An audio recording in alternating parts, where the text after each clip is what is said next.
Welcome back to my YouTube channel, where coins tell stories bigger than treasure maps and legends hidden in dusty tomes.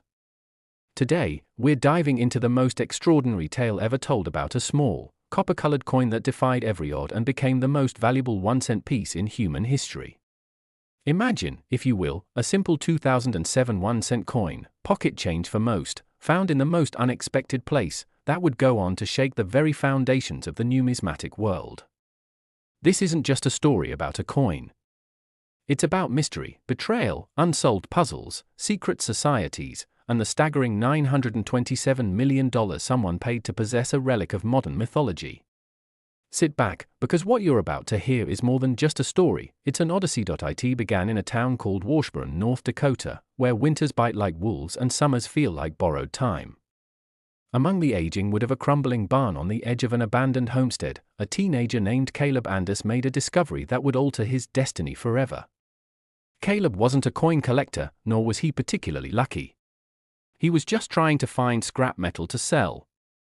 His family had hit hard times. His father had left, and his mother juggled 2 jobs and sleepless nights.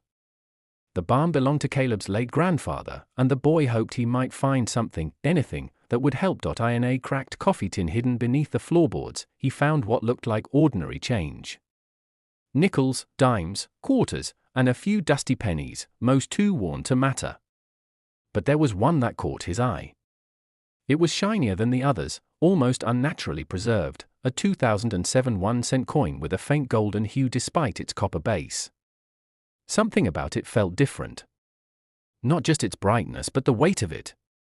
He slipped it into his pocket, thinking it might be worth slightly more than the others. He had no idea back at home, Caleb used an old magnifying glass to examine the coin more closely. There were tiny differences.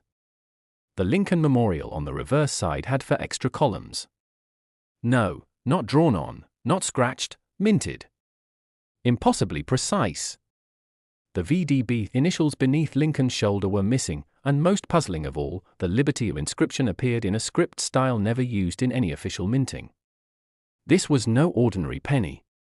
But even then, he didn't understand the gravity of what he had. He showed it to his neighbor, Mr. Hadley, a retired school teacher and hobbyist collector.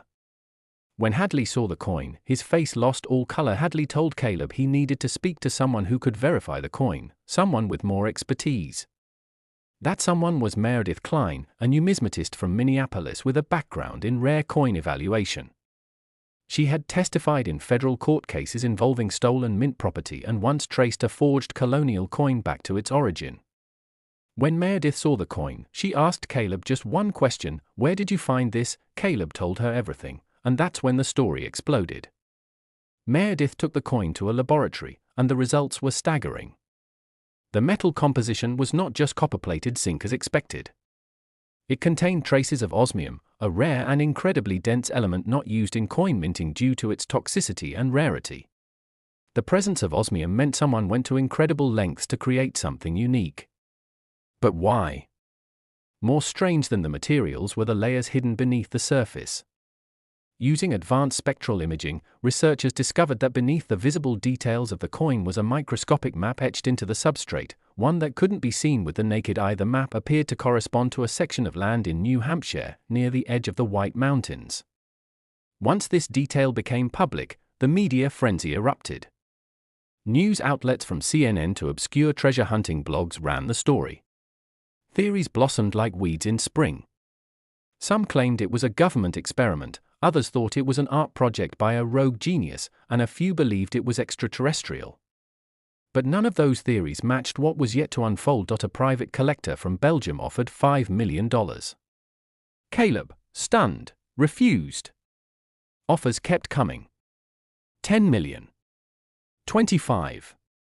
By the end of the week, someone had offered $100 million just to see it. Caleb started fearing for his safety. Armed security escorted him to and from school. The FBI contacted him about the coin, suggesting it might be part of an illegal minting operation. Caleb began to doubt everything: his discovery, the coin's origins, and whether he was even safe possessing it. Then, from the shadows, came a man named Lion Lalage. Dressed like a librarian, speaking like a preacher, Lionel was unlike anyone Caleb had met. He claimed to represent the Arledge Institute, a secretive organization of historians, cryptographers, and collectors who believed the coin was part of the mythical Project Numa, a rumored series of experimental coins created by rogue Mint employees in the early 2000s under a covert program to encode information within currency. According to Lionel, this 2007 1 cent was one of only 3 coins known to have been successfully minted with phase sigma encoding, a technique that embedded fractal-based maps and coded messages into the physical material of metal. Caleb laughed. It was too much. A map inside a coin? Lionel didn't laugh. He pulled out a small black case and placed it on the table. Inside was another coin, nearly identical, dated 2005. When scanned under a multiphase laser, it revealed a code embedded in concentric rings. The 2005 coin had led to the recovery of a stolen Cold War era microchip. It was real. Things escalated. Rumors spread that whoever controlled all 3 coins would unlock access to a vault hidden somewhere in the American Northeast, a vault reportedly built by a breakaway faction of the Mint itself, a rogue unit that had separated during the financial crisis of 2008. Caleb's 2007 coin was said to be the final piece of the puzzle. That's when the bidding war began. The world's wealthiest collectors threw their hats in the ring. One Russian oligarch offered $200 million. A Silicon Valley tech giant offered $400. But then came an anonymous bid, $927 million. No one knew who made it. Some believed it came from a coalition of historical preservationists. Others said it was an arm of the US government trying to reclaim the coin discreetly. Caleb agreed to sell. The transaction took place in Zurich, under armed surveillance, with legal teams from 3 countries present. The coin never touched human hands during the transfer. It was placed inside a vacuum-sealed, lead-lined container, handed to a courier with no identity, and flown out of Switzerland by private jet. Caleb never learned who ultimately bought the coin. The payment came in the form of offshore deposits across 10 banks. What happened next is still disputed. Weeks after the sale, a small team was seen in the White Mountains of New Hampshire.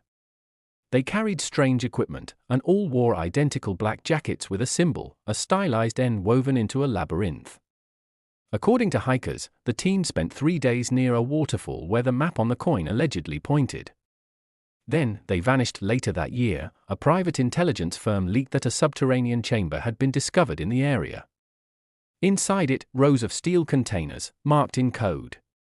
The containers, allegedly, held historic minting tools, thousands of unreleased coin prototypes, and documentation linking the US Mint to secret experimental projects dating back to the 1970s. The coin Caleb found became known as the Lincolnum cipher, and it changed everything about how we see modern currency.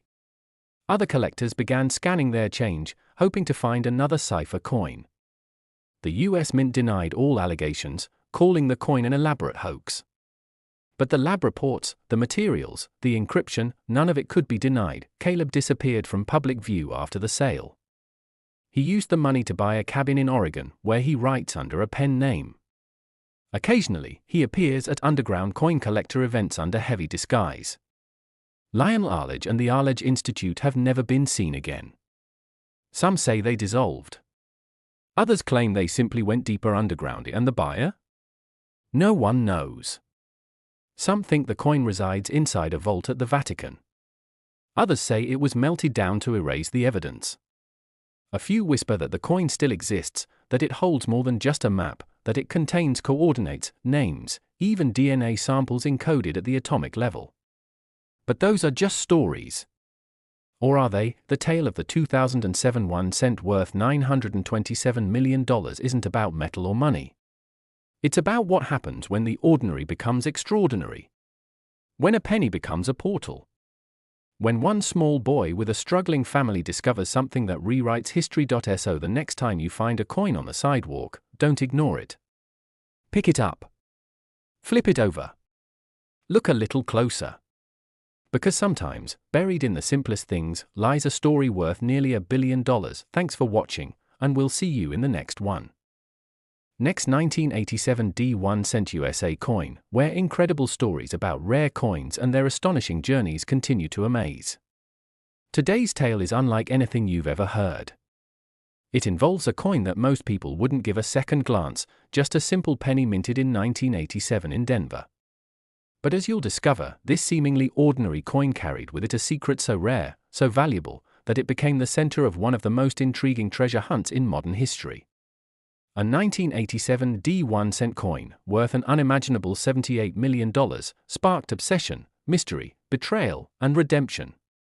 Settle in, because what you're about to hear is more than a story, it's a piece of hidden history that rewrote everything collectors thought they knew. It all began in the early summer of 1987, in a quiet Denver neighborhood where a young U.S. Mint quality inspector named Thomas Avery reported for another routine day. He had been working at the Denver Mint for just under 2 years and was known among his peers for his meticulous eye and quiet demeanor. The day seemed uneventful at first. The presses were running smoothly, and the usual stream of 1987 D Lincoln cents rolled out like clockwork. But then, something caught his eye, something that should have been impossible. In the midst of the thousands of coins flooding the conveyor belt, he noticed one that shimmered differently under the overhead lights.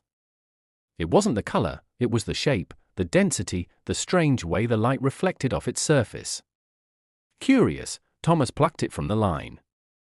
Immediately, he realized that the coin wasn't copper-plated zinc like the rest of the batch. It was heavy, far too heavy for a cent. He weighed it and confirmed his suspicion. This coin weighed 3.11 grams, the exact weight of a pre-1982 bronze penny. That alone would have been enough to make it interesting, perhaps a minting error with a leftover planchette. But there was more. When he looked closer under the magnifying lens, he saw tiny, almost imperceptible engravings circling the rim, micro-inscriptions no ordinary minting process could produce. At first, he thought it might be damage or tooling marks, but they were far too deliberate. The inscriptions weren't English, nor any language he recognized. His stomach dropped. He knew instantly that this was not just a rare coin, it was a mystery, and perhaps even a message. Thomas knew he couldn't report this coin through official channels. The Mint had strict policies about removing errors or anomalies from the premises, and doing so could mean immediate termination or even criminal charges. So he made a decision that would alter the course of his life. He slipped the coin into his sock, finished his shift, and walked out of the Mint as if nothing had happened. That night, in the cramped basement apartment he rented on the outskirts of Denver, Thomas studied the coin under every magnifying tool he could afford. He copied the strange inscriptions, took notes, and even mailed a sketch of the coin's patterns to an old friend from college, a linguist named Dr. Celia Grant, who specialized in dead and ancient languages. Days passed with no word, until finally he received a call from Celia. She didn't greet him with pleasantries. Her voice trembled as she asked him one question: "Where did you get that coin?" Thomas hesitated, then simply said, "I can't say. But it's real." Celia explained that the inscriptions on the rim bore similarities to Linear A, an undeciphered writing system used in ancient Crete, believed to date back to 1800 BC. But these symbols weren't a match to any known script, they were unique. And yet, she was certain they formed a complete pattern, almost like a cipher. She begged him to let her see the coin in person. Reluctantly, Thomas agreed and traveled by bus to Santa Fe, where Celia lived and taught at the university. She examined the coin for hours, barely speaking, and finally said, "This was not made by mistake. Someone designed this coin deliberately. And it's meant to be found." Over the next 6 months, Celia and Thomas became obsessed. They traced every micro-engraving, comparing the patterns to maps, historical documents, even astronomical charts. Slowly, they began to see a pattern, coordinates, they believed, pointing to a remote stretch of land in northern Arizona. By this point, Thomas had left his job at the Mint. He told no one where he was going. Together, he and Celia rented a Jeep and drove deep into the Arizona wilderness, guided by a strange map formed by the engravings on a single penny. When they reached the location, an isolated plateau surrounded by red rock canyons, they found what looked like an old mining shack, long abandoned. Inside, buried beneath the floorboards, was a rusted lockbox. It contained old documents, brittle and faded, and a velvet pouch. Inside the pouch was a second coin.